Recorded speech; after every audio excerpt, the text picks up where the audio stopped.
গোস্বামী, বিশেষ করে ধন্যবাদ যে ওই 9 তারিখের পরের কয়েকটা ঘন্টা আবার মনে করিয়ে দেওয়ার জন্য। আমি বলছি যে আপনারা বিশ্বাস করবেন যে এই যাদের দিয়ে আজকে এই অনুষ্ঠান শুরু করলাম, অভয়ার মা এবং বাবা, প্রায় এই ভয়ঙ্কর বিভৎস ঘটনার 24 বা 30 ঘন্টার মধ্যে সংবাদ মাধ্যম তাদের কাছে পৌঁছতে পারেনি। আমি বলছি যে ওই ওই গাড়ির ছবিটা আপনাদের মনে থাকবে, এবিপি আনন্দে একটা নীল গাড়ির মধ্যে কোনো রকমে পরিবারের লোকজনকে তোলা হচ্ছে। তারা প্রায় আর্তনাদের মতো অন ক্যামেরা বলছেন তাদের মেয়ের প্রাণহীন শরীরটা কোথায় তারা জানেন না, তাদের কোথায় নিয়ে যাওয়া হচ্ছে তারা জানেন না। আমি সেদিনও বলেছি, আজকেও বলছি যে এই অসহায়তা মা বাবার, এটা সভ্যতার লজ্জা। আমি বলছি দেখুন, আরজি করে ঘটনার পর একটার পর একটা শব্দবন্ধ সামনে এলো। আগুনের মতো যে শব্দটা ছড়িয়ে পড়েছে সেটা হলো এই থ্রেট কালচার, এই হুমকি সংস্কৃতির আঁচ শুধু রাজ্যের হাসপাতালে হাসপাতালে নয়, প্রতি মুহূর্তে সেই আঁচ লাগছে সংবাদ মাধ্যমের গায়ে। এবং এটা শুধু এবিপি আনন্দের সম্পাদকীয় স্বাধীনতার বিষয় নয়, এই প্রশ্নটা সমস্ত চ্যানেল, সংবাদপত্র, নিউজ পোর্টাল কিংবা ইউটিউব চ্যানেলের। খবর করতে গিয়ে সরকারের খবরদারির মুখে পড়তে হচ্ছে প্রতিদিন, প্রতি মুহূর্তে। কখনো সন্ময় বন্দ্যোপাধ্যায়কে পরের পর নোটিশ পাঠানো হচ্ছে, কখনো শফিকুল ইসলামের ব্যাংক অ্যাকাউন্ট ফ্রিজ করা হচ্ছে, কখনো শুদ্ধশীল ঘোষের বাড়িতে রেড করে গোটা পরিবারের, এমনকি তার স্ত্রী পুত্রের সমস্ত ফোন আর ল্যাপটপ বাজেয়াপ্ত করে নেওয়া হচ্ছে। এমনকি অগ্রজ সাংবাদিক সুমন চট্টোপাধ্যায়কে কোতোয়ালি থানা থেকে সমন পাঠানো হচ্ছে। ভাবুন, মানব গুহ, রোজিনা রহমান, পৌলমী নাগ, শিবম দাস, গত কয়েক বছর ধরে কে নেই এই সমনের তালিকায়? অনেকের নাম হয়তো বাদ চলে গেল। দেখুন, এই প্রত্যেকটা মামলার খুঁটিনাটি আমার জানা নেই। ইউটিউবরা যে আইনের ঊর্ধ্বে ইউটিউবাররা, এমনটাও নয়। কিন্তু যদি একই সময়ে এতজন ইউটিউবারকে মামলা, নোটিশ, তলব বা রেডের মুখে পড়তে হয়, এ রাজ্যে সংবাদ মাধ্যমের স্বাধীনতা নিয়ে সন্দেহ হয় বই কি। দেখুন, আমি এর আগে বারবার বলেছি যে মাধ্যমটা গুরুত্বপূর্ণ নয়, কে স্যাটেলাইট চ্যানেল, কে ইউটিউব চ্যানেল সেটা গুরুত্বপূর্ণ নয়, কে মেন স্ট্রিম মিডিয়া, কে সোশ্যাল মিডিয়া সেটাও গুরুত্বপূর্ণ নয়। প্রশ্নটা হচ্ছে সংবাদ মাধ্যমের কণ্ঠরোধের চেষ্টা করা হচ্ছে নাকি হচ্ছে না। শোনা গেছিল আরজি করে ঘটনার পর 280 জনকে, যার মধ্যে ডক্টর গোস্বামীও ছিলেন, নোটিশ পাঠানো হয়েছিল। 280। সেদিনও প্রশ্ন তুলেছিলাম, আজও প্রশ্ন তুলছি যে সংবাদ মাধ্যমে নিয়ন্ত্রণের চেষ্টা কি এই মুহূর্তে পুলিশ প্রশাসনের অগ্রাধিকার হতে পারে? গণতন্ত্রের পক্ষে এটা কিন্তু অশনি সংকেত। যাই হোক, এবার শুরু করবো আমাদের ওপেন ফোরাম। এই জন্যেই এই মানুষটিকে অন্যদের থেকে অনেকটা আলাদা লাগে। এই জন্যেই, কারণ যখনই আমরা বিপদে পড়েছি উনি কিন্তু সবার আগে এগিয়ে এসছেন। ওনার যে মিডিয়া, যে চ্যানেল, খুব বড় চ্যানেল, এটা বলার কোনো অপেক্ষা রাখে না, কিন্তু সেখানে উনি আমাদের কথা তুলে ধরেছেন। আমার কথা তো এর আগে অনেকবারই বলেছেন। আবার যখন আমি সমস্যায় পড়েছি, আমার ব্যাংক অ্যাকাউন্ট ফ্রিজ করে দেওয়া হয়েছে, সেই কথাটাও আজকে দেখছি এই প্রোগ্রামে উনি উল্লেখ করেছেন। শুধু আমার একার কথা না, সন্ময় বন্দ্যোপাধ্যায়, সুমন চট্টোপাধ্যায় এবং আরো যারা ইউটিউবার আছেন তাদেরও নাম ধরে ধরে উনি কিন্তু উল্লেখ করেছেন। এবং সেই সঙ্গে কেমন সৌজন্য দেখুন, উনি পরিষ্কার জানেন যে আরো অনেক ইউটিউবার আছেন কিন্তু আমার নজরে নেই, তারা হয়তো অনেকেই শিকার হয়েছেন, কিন্তু যদি তাদের নামটা না বলি তারা হয়তো কোথাও একটা কষ্ট পাবেন। এত উনি যে কাজটা করছেন বিরাট কাজ, আমাদের নাম উনি নাই বলতে পারতেন, জাস্ট ইউটিউবার কথাটা বললেও আমরা অনেক খুশি হয়ে যেতাম। তার থেকেও নাম ধরে ধরে নামগুলো বলে গেলেন, যাদের নামগুলো বাদ চলে গেল তার জন্য উনি ক্ষমা প্রার্থী বলছেন। এই সৌজন্য, এই পাশে থাকার বার্তা বলুন তো কতজন দেন? আপনারা যাই বলুন, সুমন দের সম্পর্কে হয়তো আপনারা অনেক সময় অনেক কথা বলে থাকেন। ওনার হাউস পলিসি, ওনাকে তো মেনে চলতে হয়, উনি তো একটা হাউসে আছেন, ওনাকে তো মেনে চলতে হয়, অনেকে দেখেছি অনেক কথা বলে থাকেন। কিন্তু আমি একটা বিষয় দেখেছি, আমি দেখছি মিডিয়ারও অনেকে অনেক কথা বলে থাকেন, এমনকি ইউটিউবার যারা, তারাও অনেকে সুমনদের সম্পর্কে মাঝে মধ্যে অনেক কথা বলে থাকেন। কিন্তু আমি একটা বিষয় লক্ষ্য করেছি, প্রত্যেকটা সময়ে যারাই ওনার সম্পর্কে যাই বলুন না কেন, যতই বিরূপ মন্তব্য করুন না কেন, যদি সেই ব্যক্তি কখনো সমস্যায় পড়েন সবার আগে কিন্তু উনি এগিয়ে আসেন। উনি কিন্তু ভুলে যান যে উনি আমার সম্পর্কে কি বলেছেন। নিশ্চয়ই আপনারা হয়তো দেখেছেন বিভিন্ন সময়ে অনেক ইউটিউবার অনেক কথা বলে থাকেন, ইঙ্গিত করে বলে থাকেন, নাম ধরে বলে থাকেন, কিন্তু উনি যখন তাদের সমস্যার কথা বলতে চান তখন উনি কিন্তু সেই কথাগুলো মনে রাখেন না। আমি নিজেও তো অনেক সময় অনেক কথা বলেছি এই চ্যানেলের, আমি ওনার নামে বলিনি, এই চ্যানেলের কিছু রিপোর্ট নিয়ে আমি অনেক সময় প্রশ্ন তুলেছি। কিন্তু আমার অদ্ভুত লাগে, তারপরেও যখন আমি কোনো সমস্যায় পড়ি, আমার কথা তো উনি বহুবার উল্লেখ করেছেন, বহুবার। আমি যখন প্রথম সমস্যায় পড়েছিলাম, যখন আমার কেবল টিভি ছিল আরামবাগে, আরামবাগ টিভি বলে ছোট্ট একটা মানে কেবল চ্যানেল আরামবাগের ওই সাব ডিভিশনে চলতো, আমি অবাক হয়ে গেছিলাম। আমাকে নিয়ে, আমার চ্যানেলের নাম নিয়ে, আমার ছবি দেখি, আমার ওয়াইফের বক্তব্য শুনিয়ে ঘন্টাখানেক সঙ্গে সুমন করেছিলেন। সেদিন একটা বড় হয়ে গেছিল, কোনো একটা ঘটনা ঘটে গেছিল। তারপরেও মানে একটা কি একটা ঘটনা, দুর্ঘটনা কি একটা ঘটে গেছিল, তারপরেও দেখলাম আমার প্রোগ্রামটাকে গুরুত্ব দিয়ে বেশ খানিকটা অংশ কিন্তু করা হয়েছিল। এবং আমি এটুকু বিশ্বাস করি, সেদিন উনি ওনার চ্যানেলে ওইভাবে প্রোগ্রামটা করেছিলেন বলে আমার বিরুদ্ধে পুলিশকে এগোতে কিন্তু অনেকটা ভাবতে হয়েছিল। আমি সত্যি ব্যক্তিগতভাবে, পরিবারগতভাবে অনেকটা উপকৃত হয়েছিলাম। উনি কিন্তু পাশে ছিলেন।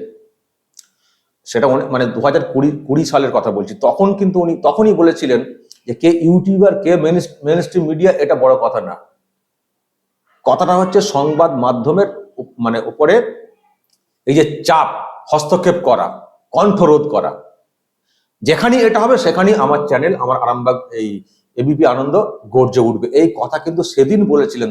তখনও কিন্তু ইউটিউবারদের রমরমা বাজার আসেনি। সেই সময়েই কিন্তু উনি ইউটিউবারদেরকে একটা মান্যতা দিয়েছিলেন যে এরাও কিন্তু কাজ করেন, মান্যতা দিয়েছিলেন। এবং আজকে দেখুন কতজনের নাম ধরে ধরে বললেন।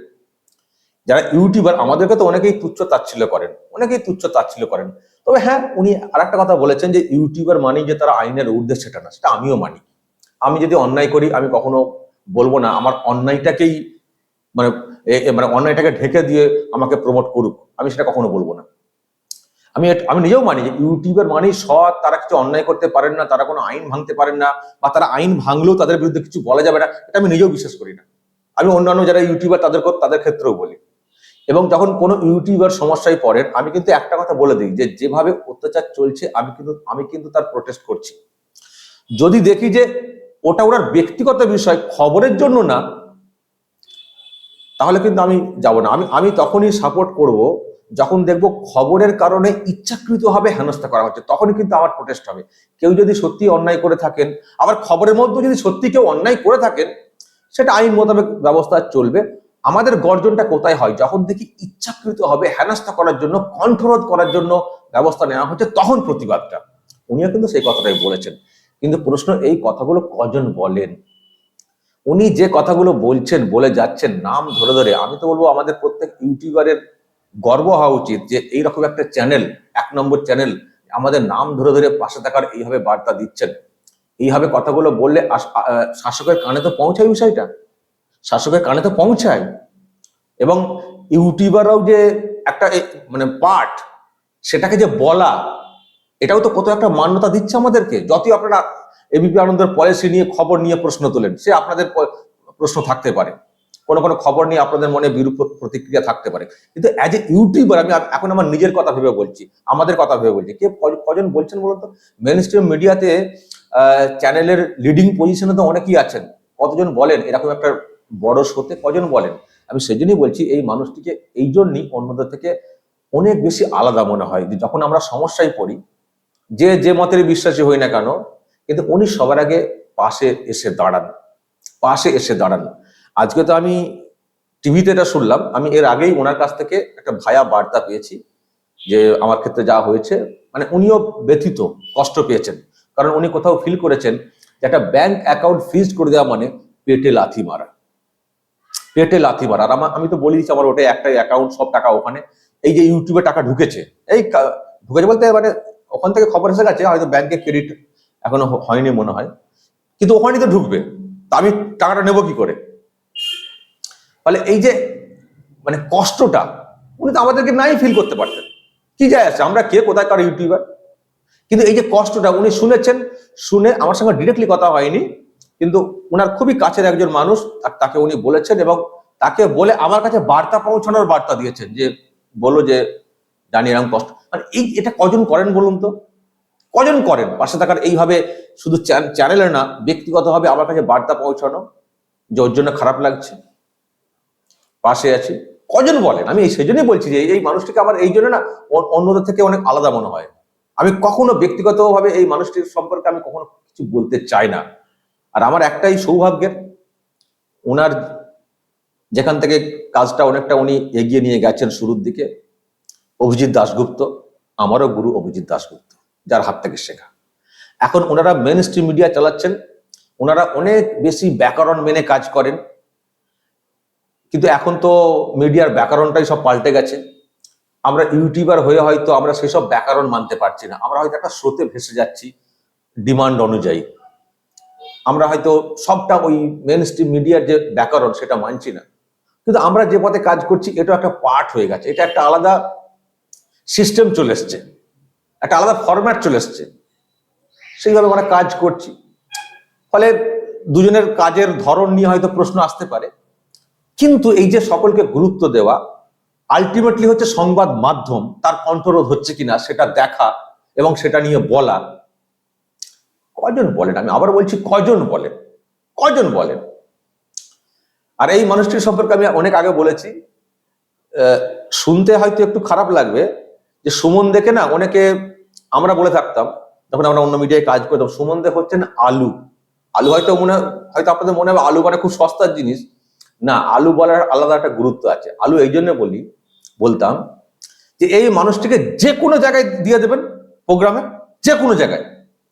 যদি একটা সিনেমা রিলিজ হয়, শাহরুখ খানের সঙ্গে বসিয়ে দেবেন, প্রোগ্রাম করে দেবেন। হার্ড পলিটিক্স বসিয়ে দেবেন, প্রোগ্রাম করে দেবেন। প্রধানমন্ত্রী রাষ্ট্রপতির সঙ্গে তো বসিয়ে দেবেন, প্রোগ্রাম করে দেবেন। খেলা হচ্ছে, খেলার প্রোগ্রাম বসিয়ে দিন, প্রোগ্রাম করে দেবেন। বিশ্বকাপ খেলা হচ্ছে, ব্রাজিলে পৌঁছে গেছেন ব্রাজিল। ক্রাইম প্রোগ্রাম হচ্ছে, ক্রাইম প্রোগ্রাম করে দেবেন। মানে অ্যাজ এ অ্যাঙ্কার, আবার বলছি আমি জানি না আমার কথা হয়তো আপনার অনেকে নাও ভালো লাগে, আপনাদের হয়তো নাও ভালো লাগতে পারে, কারণ আপনাদের ব্যক্তিগত মত আছে কোনো কোনো ক্ষেত্রে কোনো খবর নিয়ে, কিন্তু এটুকু ফিল করতে হবে যে একটা মানুষ দীর্ঘদিন একটি চ্যানেলকে লিড করে যাচ্ছেন, চ্যানেলটিকে 1 নম্বরে করে রাখছেন, 1 নম্বরে করে রাখছেন, এবং এই মানুষটি যে পজিশনে আছেন নিশ্চয়ই এনাকে প্রচুর প্রচুর পলিটিক্যাল পার্টি অফার দিয়েছে, এটা আমাদেরকে ধরে নিতেই হবে। আরে কুণাল ঘোষ যদি রাজ্যসভার এমপি হতে পারেন, তো সুমন দেকে অফার দেননি মমতা ব্যানার্জি অ্যাটলিস্ট? এটা ভাবছেন আপনারা? নিশ্চয় পলিটিক্যাল পার্টির অফার আছে, কিন্তু নিজের পাকে শক্ত রেখে মিডিয়াতেই জীবনটাকে কাটিয়ে দেওয়া, এটা ছেলে খেলা কথা না, ছেলে খেলা কথা না। এক জায়গায় নিজেকে ধরে রাখা। আর দেখবেন মানে আমাদের অল ইন্ডিয়া লেভেলে, উনি বাংলা মিডিয়া চালাচ্ছেন বটে, কিন্তু অল ইন্ডিয়া লেভেলে ওনার একটা আলাদা পরিচিতি আছে। সুমন থেকে সবাই চেনেন, উনি ন্যাশনাল মিডিয়াতে কাজও করেছেন আগে, পরে তো এখানে এসছেন। তো এই হচ্ছে ব্যাপার। তো ওনার একটা আলাদা পরিচিতি বাংলা মিডিয়াতে, ইলেকট্রনিক্স মিডিয়াতে একজন বলতে পারা যায়। হয়তো বলবেন ও আপনাদের নাম করেছেন বলে আপনি হয়তো বলছেন, তা না, বিষয়টা সিরিয়াসলি ভাববেন। সব জায়গায় আমি ওইভাবে মজা করার জন্য ব্যাপারটা বলছি না। আপনারা নিজেরা ফিল করবেন। আমাকে দেখান তো একজন প্যারালাল, কাউকে একটা দেখান তো সুমনদের প্যারালাল। কাউকে ছোট করি না আমি, সবাই আমার অনেক বন্ধু বান্ধব পরের দিকে এসে জায়গা করেছেন, আমার অনেক সিনিয়র আছেন। আর আমি তো এই ইলেকট্রনিক্স মিডিয়াটাকে শুরু থেকে দেখছি বলবো। আমি যখন মিডিয়াতে এসছি তখন 24 আওয়ার্স নিউজ চ্যানেল ছিলই না, তখন এই খাস খবর এখন, আমি ছিলাম খবর এখন। সুমন দে তখন ন্যাশনাল মিডিয়াতে ছিলেন, তারপর এবিপি স্টার আনন্দ এলো, তারপর 24 ঘন্টা, তার আগে আবার ঢুকে পড়েছিল তারা নিউজ অতটা হয়তো পরিচিতি লাভ করেনি, কিন্তু ওরাও কিন্তু শুরুর দিকে ছিল 24 আওয়ার্স নিউজ চ্যানেল। পরে এত নিউজ চ্যানেল এলো তো, কিন্তু ওই যে এলেও একটা মানে প্যাটার্ন তৈরি করে, একটা জায়গায় ধরে রাখা, এবং অনেক মানুষ পরবর্তী সময় এসছেন, নাম করেছেন, আবার কোথায় ডুবে গেছেন খুঁজেই পাওয়া যাচ্ছে না। প্রচুর অ্যাঙ্কার, সঞ্চালক, সঞ্চালিকা দেখেছেন আপনারা, এখন তাদেরকে মনে করতে পারছেন না। কিন্তু একটাই মানুষকে দেখি, যখন থেকে দেখে আসছি 24 আওয়ার্স নিউজ চ্যানেল শুরু হয়েছে, ওই স্টার আনন্দ, এবিপি আনন্দ, তারপরে আগে তো সুমন চট্টোপাধ্যায় ছিলেন, তারপরে উনি চলে যাওয়ার পরে সুমন দে অনেকটাই দায়িত্ব নিয়ে চ্যানেলটাকে কন্টিনিউ করলেন। যারা ইতিহাস জানেন তারা জানেন, সুমন চট্টোপাধ্যায় কলকাতা টিভিতে চলে গেছিলেন স্টার আনন্দ ছেড়ে। তখন চলে যাওয়ার পরে সুমন দের উপরে চ্যানেলটা ভরসা করে ফেললো, এবং সেই চ্যানেলটাকে টেনে টেনে যেভাবে নিয়ে চলে এলেন উনি, আজও 1 নম্বরে। যতই যে যাক ধুমধাম ঢুকঢাক ঢোল বাজান না কেন, এবিপির টিআরপির কাছে তো কেউ নেই। আলটিমেট দিনের শেষে যে যাই চ্যানেলে যে যাই খবর দেখাক, এবিপি আনন্দ খবর দেখাচ্ছে কিনা সেটা দেখলে তবে স্ট্যাম্প পড়ে খবরে যে হ্যাঁ এটা সত্যিকারের খবর। আজও বলছি, আমি যখন মিডিয়াতে কাজ করতাম তখনও দেখেছি, আমরা খবর ব্রেক করছি, তো আমি একটা মিডিয়াতে কাজ করতাম, তো আমি কলকাতা টিভির কথাই বলছি, কাজ করতাম, তো আমরা একটা খবর ব্রেক করলাম, খবর এসে বলছি ব্রেক করছি, কোনো গুরুত্বই নেই, মানে যারা অফিসের দায়িত্বে আছেন বলছি এই খবরটাতে গুরুত্বই নেই, বা বলার পরে অনেক কষ্টে বলার পরে হয়তো দেখা গেল চালালো, বা এখনো চালালো না, যেই এবিপি আনন্দ করে দিল, ও খবরটা তো বড় খবর। এইরকম দেখেছি বলে কথাগুলো বলছি। এবিপি আনন্দ খবর না করলে সেই খবরে সিলমোহর পড়ে না যে এই খবরটা সত্যিকারের খবর বা এই খবরটার গুরুত্ব আছে। এরকম ঘটনা ঘটেছে, আমার নিজের জীবনের ঘটনা, আমি সেই জন্যই কথাগুলো বলছি। তো যাই হোক, সেই চ্যানেলকে এতটা কন্টিনিউ করে নিয়ে আসা এটা কম কথা না। আর শেষে একটা কথা বলবো, সুমন দে তার চ্যানেলে যেভাবে আমাদের নিয়ে কথা বলছেন, সংবাদ মাধ্যমের কণ্ঠরোধ নিয়ে কথা বলছেন, এই ধরনের এর 10% কথা কখনো বলতে শুনেছেন কলকাতা প্রেস ক্লাবকে? এই যে কথাগুলো বলছেন, এই কথাগুলো তো চ্যানেলে বলার কথা না, এই কথাগুলো তো কলকাতা যে প্রেস ক্লাব যেটা আছে, প্রেস্টিজিয়াস প্রেস ক্লাব, সব বড় বড় সব রয়েছেন সেখানে, তারা আবার মাঝে মাঝে মুখ্যমন্ত্রীর সঙ্গে ঘুরতে যান, মানে ঘুরতে না, মানে কাভারেজে যান, স্পেনে গিয়েছিলেন, সব বড় বড় সব। কখনো শুনেছেন সংবাদ মাধ্যমের কণ্ঠরোধ করা নিয়ে প্রেস ক্লাবের তরফ থেকে?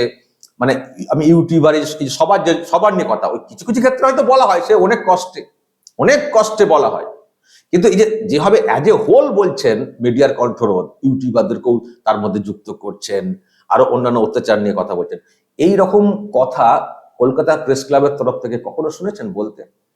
আমি যে কত শিকার হয়েছি, কখনো শুনেছেন কোনো বিবৃতি দিতে? দেখেননি, শোনেননি। যে কাজটা প্রেস ক্লাবের করার কথা ছিল, সেই কাজটা প্রেস ক্লাব করে না, সেই কাজটা করছেন একজন চ্যানেলের এডিটর হিসেবে বা দায়িত্বে যিনি যে পদে রয়েছেন, তিনি সেটাকে বলছেন। শুধু একবার বলছেন না, বারবার বলছেন, সবকিছুর ঊর্ধ্বে ওঠে। এটা এটা এটা কম কথা দর্শক? যাই হোক, ওনাকে আমি শেষে ধন্যবাদ জানাই যে আমার ব্যাংক অ্যাকাউন্ট ফ্রিজ নিয়ে উনি যথেষ্টই উদ্বেগ প্রকাশ করেছেন, পাশে এমনি ছিলেন এবং চ্যানেলেও বলেছেন। আমি ধন্যবাদ জানাবো প্রথম থেকে এইভাবে পাশে থাকার জন্য। দেখা যাক আমার ব্যাংক অ্যাকাউন্ট কবে খোলে, তারপর যা হবার হবে। দর্শক বলবেন যা বলার, কমেন্ট বক্সে নজর রাখবেন আরামবাগ টিভিতে।